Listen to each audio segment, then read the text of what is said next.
2, 3. Then we continue with the swing. We did rock, step, triple, step, American style, level 2. Rock, step, triple step, rock, step, triple step. And then the final was the samba, where we introduced international style, bouncing action, where you have already take lessons with the teacher and he will explain you how to do bouncing action. This is called Latin cross position. Latin cross position with the bouncing action. It has a technique, has a hip circles, has a side, back, cross, side, back, cross. That's why it has the most look, because it has more structure to it, more techniques, more style, more arms. You can go 1, 2, 3, 4. This movement called whisk, and you can do even body ripple to it, but that's take already preparation. So 4 dances.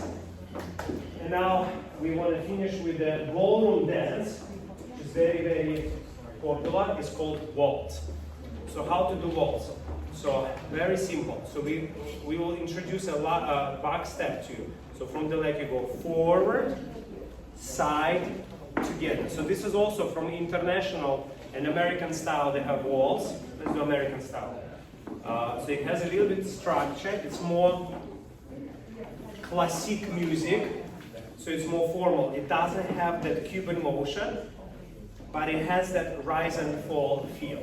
So let's learn the step first. Forward, side, together, change weight. Back, side, and now we introduce a little bit rise and fall. So as we're going forward, we go down, up, and down, up.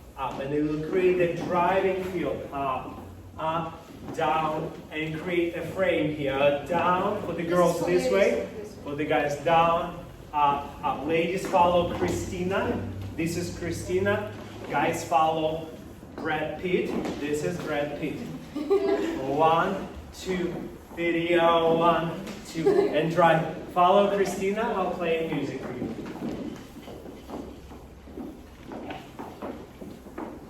One, 2, 3, 1, 2, 3, 1, 2,